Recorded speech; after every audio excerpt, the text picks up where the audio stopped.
The German Air Force would have needed a long-range aircraft in 1942 which could reach the Soviet tank factories in the Ural and which could conduct anti-shipping and maritime patrol missions in the Atlantic. According to many historians, the Heinkel 177 was the only German long-range heavy bomber to become operational with the Luftwaffe during the war. But this is not true.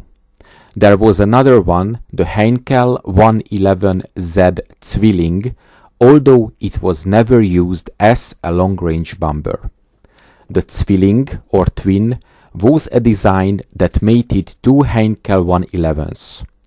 The design was originally conceived to tow the Messerschmitt ME-321 glider. Initially, 4 Heinkel 111 planes were modified. This resulted in an aircraft with twin fuselages and 5 engines. They were tested at Rechlin in 1941 and the pilots rated them highly. The batch of 10 were produced and 5 were built from existing aircraft.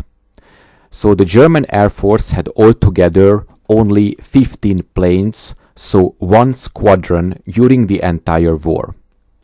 The machines were joined by a center wing formed by 2 sections 6 meters in length.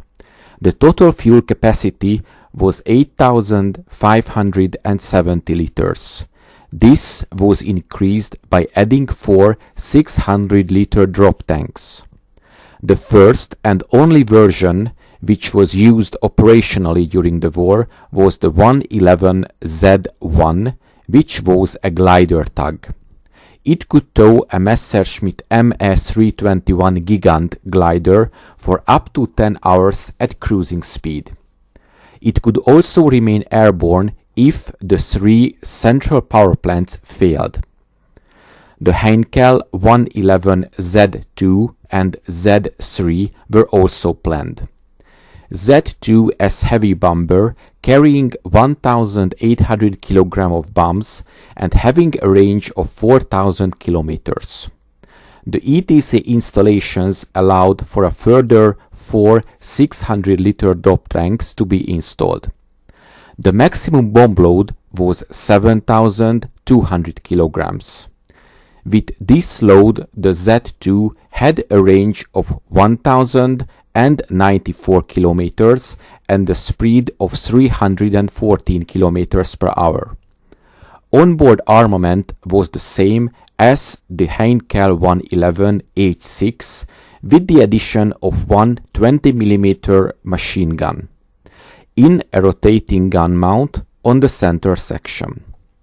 The layout of the Heinkel 111Z had the pilot and his controls in the front fuselage only. The controls themselves and essential equipment were all that remained in the starboard section. The aircraft had a crew of 7, a pilot, first mechanic, radio operator and gunner in the port fuselage, and the observer, second mechanic and gunner in the starboard fuselage.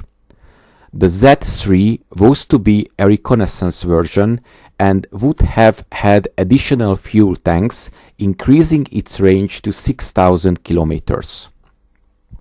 Production was due to take place in 1944, just as bomber production was being abandoned.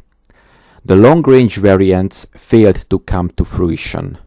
The Heinkel 111Z was to have been used in an invasion of Malta in 1942 and as part of the airborne assault on the Soviet cities of Astrakhan and Baku in the same year.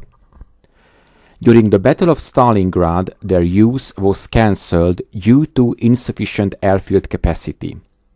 Later, in 1943, the Heinkel 111Z aircraft helped evacuate German equipment and personnel from the Caucasus region, and during the Allied invasion of Sicily, attempted to deliver reinforcement to the island. During operations, the Heinkel 111Z did not have enough power to lift a fully loaded ME-321. Some aircrafts were supplemented by rocket pods for extra takeoff thrust, but this was not a fleet-wide action. 2 rockets were mounted beneath each fuselage and 1 underneath each wing. This added 500 kg in weight. The pods were then released by parachute after takeoff. To sum up, the Heinkel 111Z's operational history was minimal. One machine was caught by Royal Air Force fighter aircraft over France in March of 1944. The aircraft was towing a glider and was shot down.